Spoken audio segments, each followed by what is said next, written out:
Ladies and gentlemen, the advancement of technology always brings two sides to human life, positive sides and also negative sides. This technology included but not limited to social media like Facebook, Instagram, and Twitter impact the way we behave and also the way we communicate each other.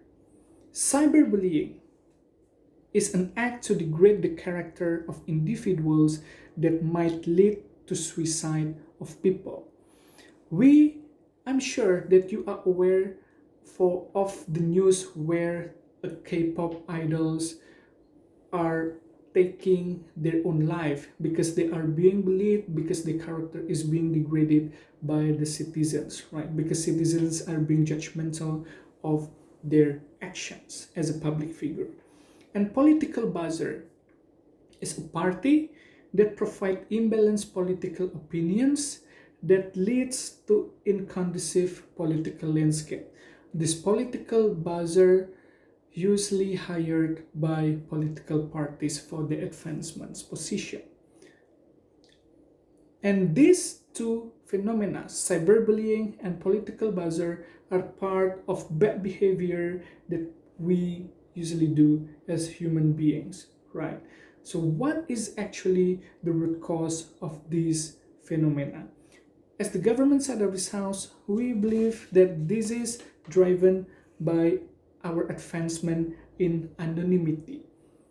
What is anonymity in this context? Anonymity is an action in which people responding to a content, be it in the form of video, be it in the form of images, without showcasing their real identity, be it their self-image or profile picture, their actual name, or etc. in social media. So why we believe anonymity is problematic in the status quo, Mr. Speaker? We believe anonymity grants psychological effects or grants psychological safety nets to individuals that they are free to say anything without being captured by the law authority because their actual identity will not be traced and cannot be traced. Thus, they will not be legally liable or captured for their misconduct in social media, ladies and gentlemen. So, as the government side of this house, how our side will implement this proposal? There are several scenarios as the government we are going to propose. First one, let's assume our data, our actual data, like our face, our profile picture, our identity number, our phone number, and also our actual address are integrated and stored nicely by National Residence Database Authority or known as Dukcapil Department. Second one, the social media website should provide a dedicated page that contains mandatory field of our names, our actual identity number, our actual phone number, and also our actual address. This page should be completed by the users and will be sent and also will be verified to Dukcapil database. Then the Dukcapil with their system will verify whether or not this identity is valid. If the verification is valid, or in other words, our data is correct, then we can start to use our social media account. Or if the other scenario in which our identity is not valid, it means that our account will not be activated and we cannot use social media. Why we think this proposal will be good for democracy?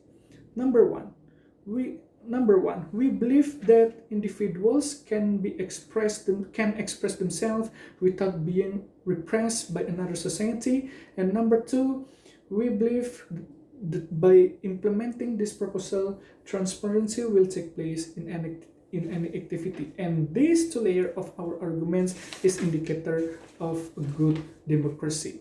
Now come to my first scenario in which the proposal will be good for democracy.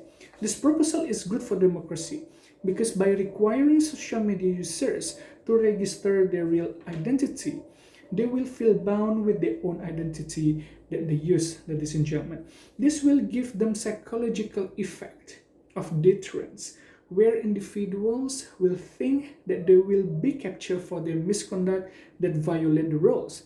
Especially now we have Undang-Undang Informasi dan Transaksi Elektronik or UU ITE that regulates our digital activity, including our activity in social media.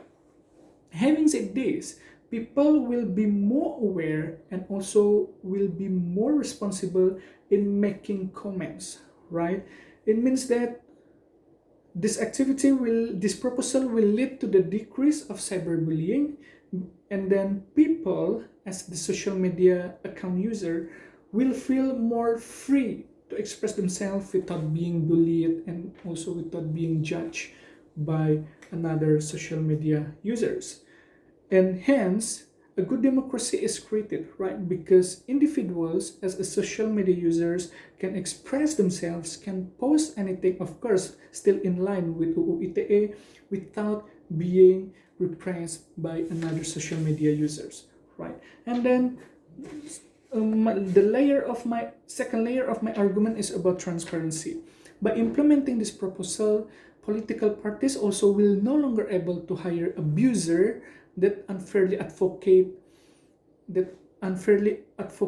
those parties that hire them, and also degrading those parties that become the competitors of this political party, because the buzzer actual identity can be traced, and also the political parties that hire this buzzer can be penalized for such misconducts. The penalized or punishment can be in form of a punishment to be banned from election participation, right? And this not only lead to be a more fair and also transparent political landscape, but also strengthen society trust to the government. Hence, we believe that the proposal to require individuals to register their actual identity when creating social media account brings betterment for our life, especially in democratic country. I rest my case and I beg you to propose.